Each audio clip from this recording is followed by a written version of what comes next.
and I want to talk about that. For years, the Arkansas Imagination Library has been working with the Arkansas Department of Education to try to reach that goal. And by the way, Dolly doesn't want the states to pay for more than 50%, because she wants the local program partners to have some skin in the game. So that's the goal that we've been working toward. And Arkansas Imagination Library and the Department of Education got a federal grant that was going to last for about 5 years to provide that funding to the local program partners. So that gave us a 5-year runway to work toward this day. That money was going to run out September 30th, 2024. So we were planning ahead. We passed the bill in the 2023 legislative session, bipartisan, strong support to create a funding mechanism. It was easy to pass through the legislature because we weren't asking for any money at that time. And the next year in the fiscal session, that's when we were going to try to cover the 9-month gap between when the federal grant ended on October 1st and the fiscal year ended on June 30th of 2025. I spoke with Dr. Oliva. The very first conversation I ever had with Dr. Oliva about the Imagination Library, this is a direct quote: "Clark, I'm all in on the Imagination Library." So when we needed that extra 9 months of funding, the governor's office and the Department of Education said, "We got this, no worries."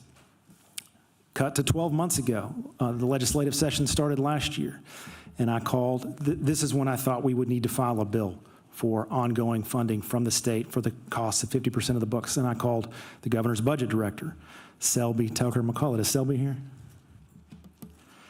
Tucker's her maiden name, but I like to include it. I said, Selby, I'm getting ready to file my bill. I think there's the legislative support for this, but I just wanted to check in with you before I do it. And she said, wait, just wait. And about 2 days later, she called me back and she said, you don't need to file a bill. We're going to do this. We don't need a legislative directive. This administration is going to make this happen.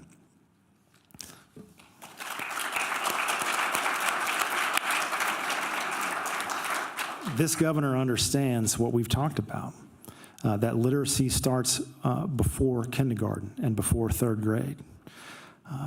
No one can question Governor Sanders' fierce commitment to childhood literacy, because she understands the impact that that has in every facet of a child's life.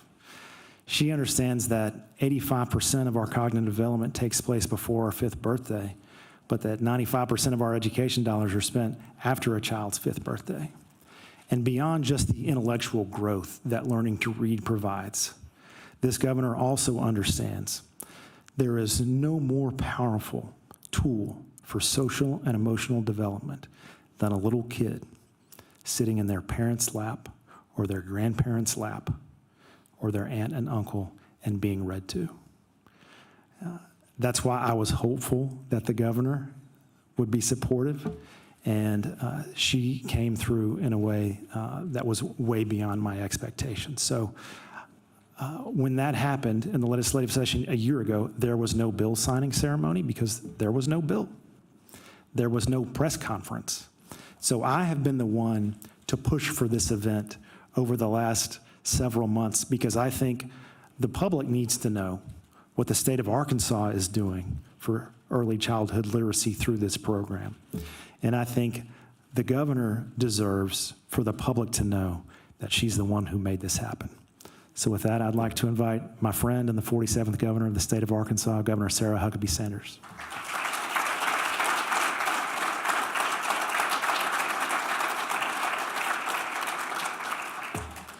I feel like I should quit because it's very rare that you get that kind of love from a legislator.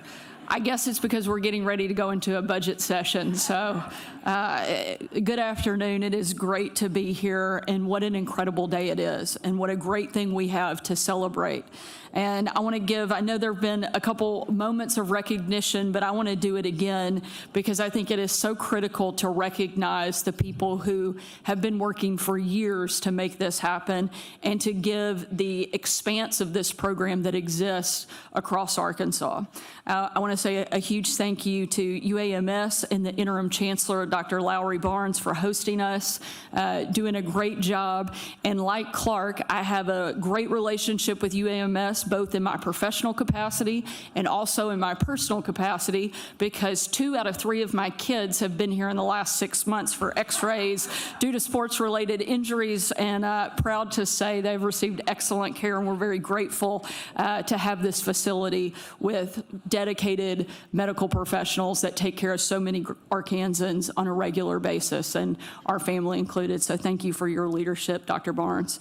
And I want to say thank you to Energy for their sponsorship, not just of this program, but Laura and the team there. They're one of the first calls every time there is a need in the state. No matter what it is, big or small, they're one of the first people we reach out to, because they never once bat an eye to step up and help take care of people and invest in things that really matter. And so really proud of the partnership and the relationship that we have with them and the great things that they're doing here in the state. I also want to say thank you to Charlotte for your leadership and all that you've done to make this program a success. Without the work that you're doing on a daily basis, none of the rest of us would be here to celebrate this great achievement, and more importantly, see so many kids in our state's lives impacted. So thank you for what you're doing. And I want to say thank you to the legislators who have worked on this. There are a number of people who have been, as Clark said, involved for several years in making this happen, and it's been a great bipartisanship effort. And I think that shows the importance of what this program represents, and a great collaboration and an easy one for all of us to come together. And I'm going to single out one legislator in particular. I bet you can guess who it is, Senator Clark Tucker, not only for the very kind introduction. It's an honor that I get to call him a friend. We were classmates at Central High. I think the reason we are so nice to each other publicly is because we both have pictures of each other from high school that we're hoping that the other don't show. But he has really spearheaded this entire effort and its success here in the state. Many of you probably remember when Dolly was here herself and visited during the Hutchinson administration. That was only possible because of Clark's work to get every single county in the state to commit to joining the program. Nobody else could have gotten that done, and nobody else would have gotten it across the finish line. Now, I am a little upset that Clark didn't wait a few years to get that done, because meeting Dolly is still one of the top 5 things on my bucket list. And I haven't yet forgiven my dad when he had her on his show and did an interview with her and forgot to invite me.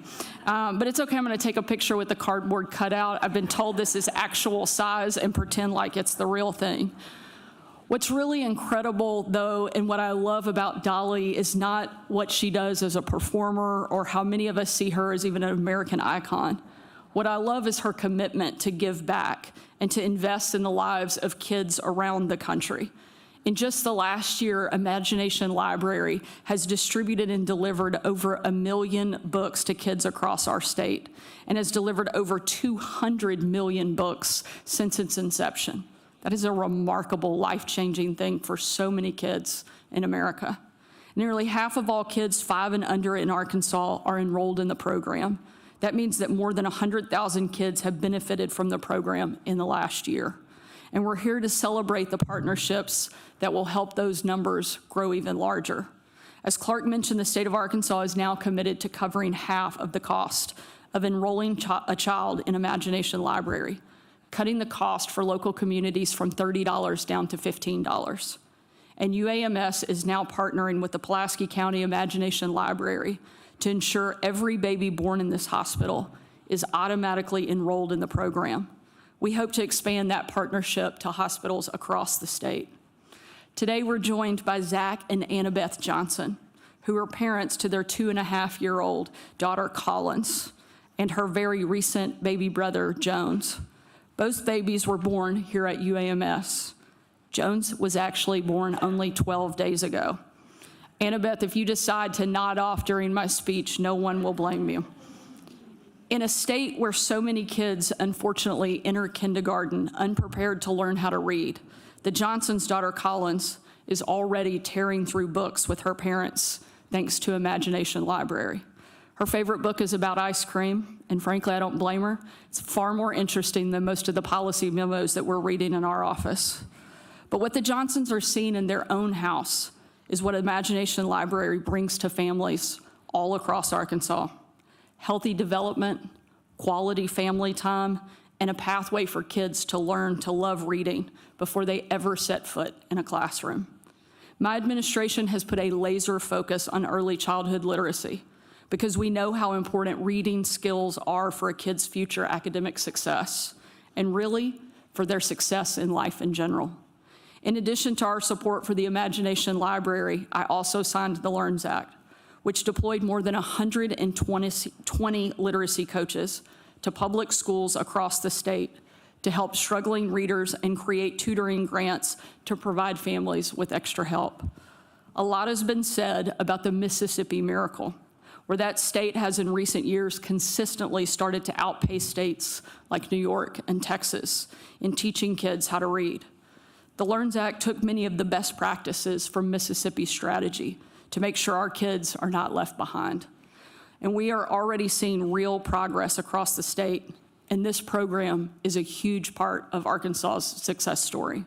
I want to again thank the many great supporters who have made Imagination Library possible in our state, from our legislature to our business and nonprofit community, and to the families who sign up. And thank you again for everyone who has been a part of this unbelievable effort. We want to make sure, and we believe, that every kid in America should and will be a lifelong reader, and this is a great start. Thank you so much for being here today.